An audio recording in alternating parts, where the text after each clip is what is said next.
Hi. I just got back from taking my 8-year-old niece to see Snow White, the reboot. Disney's, obviously. And I want to discuss it. There will be spoilers. Skip it now if you don't want the spoilers. Although, given it's a reboot, there will be a certain amount of spoilers already there because this was Disney's first ever movie that they made. So we kind of know roughly what happens. So let's start with the bad. The Seven Dwarfs, they were uncanny valley for me. I can kind of see why they CGI'd them, because they had someone with dwarfism in the human cast, and I think they were keeping them separate by doing that. But I really didn't like how they were animated. They were too close to the original designs, but with a human skin, and it just wasn't gelling for me. The plot, obviously there was a certain amount of the original plot in there. You did have the apple, you did have the evil queen, you had the evil queen becoming the ugly old hag, and things like that. That still happens. But the main overarching plot, once you get beyond that, kind of reminded me of Once Upon a Time. Remember that series on Netflix? Not like the main plot of Once Upon a Time. Snow and Prince Charming's backstory in Once Upon a Time, like how they met, how they fought the evil queen, that kind of thing, where Snow White is a badass. And I'm sat there thinking, I could have sworn that the leading lady was saying, oh, it's new, it's amazing. I'm like, they did it in Once Upon a Time. This isn't new. This is rehashing that a little bit. Not exactly the same, but it is rehashing it a bit. It had been done before. Another thing, when I saw the replacement for Prince Charming, because Prince Charming in this is not a prince. He's just a dashing rogue, shall we say, who reminds me of Eugene from Tangled. Please, Disney, don't get any ideas. Don't tell me they're doing Tangled. Please tell me they're not doing a live action Tangled. Now, it's not that I specifically disliked it, but it was a bit rolling of the eye. Now, for the good. One thing, it was better than Beauty and the Beast for me, because I loathed Beauty and the Beast.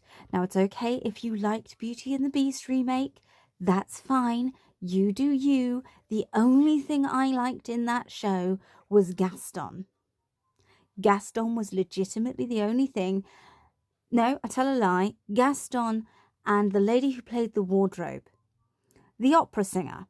The opera singer who should have been Mrs. Frickin' Potts. But that's a different review. So, yeah, it was better than the Beauty and the Beast remake. What sprung to mind once the film got to a certain point was, this feels to me very much like America is trying to do a pantomime as a movie.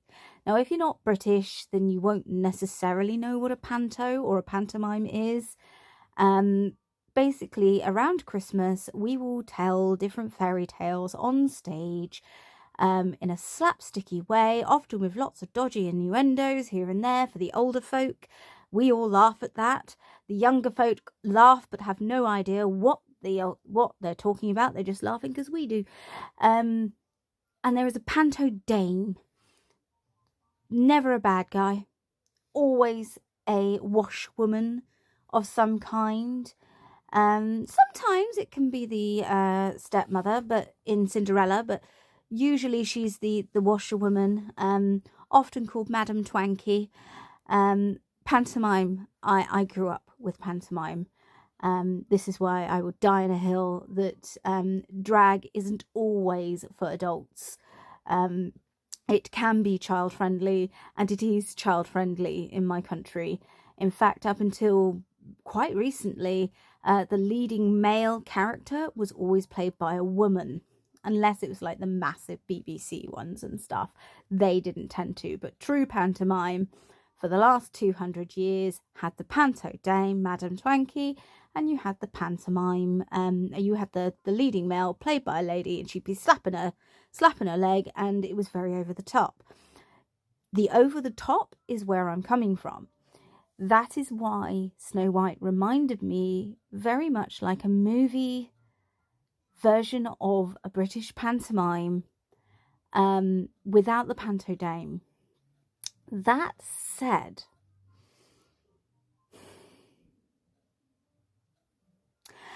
Wonder Woman's in it. I can't remember her name right now, and I'm not going to stop to look it up, but Wonder Woman's in it, and she didn't really have the best script to work with, but good golly was she giving it her all. My goodness, it was corny as heck, but she was giving it her all, and you know what, props to her. Is it Gal Gadot? Gal Gadot, props to you. You were eating that performance. You were really getting into it, despite how really corny they were making you look. There was this one song, and it was just, I can't believe I'm watching this. I was trying so hard not to laugh because there were children behind me and a child beside me who would have been very confused as to why I was laughing at this villainess's song. But it was just like, this is a panto. Why am I watching a panto as a high budget Disney movie? But anyway, because of that though, because it was so corny in many ways, I didn't actually mind it. I wouldn't say it was a masterpiece. I wouldn't say it was necessarily good, but I didn't hate it as much as I was expecting to. But I'm interested to know what you guys think. Have you bothered to go see the Snow White movie? I mean, the reason I got the tickets free is because my dad gets a Sky package, and you get two free tickets a month. So next month we're going to be seeing the Minecraft movie from the sounds of it, then Lilo and Stitch the following month, and then How to Train Your Dragon the following month after that in June.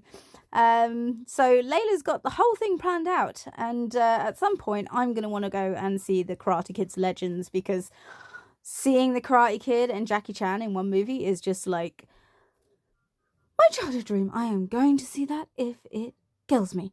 But yeah, what did you think of this movie? Did you absolutely hate it? Or did you find something a little bit so corny it's kind of okay from it?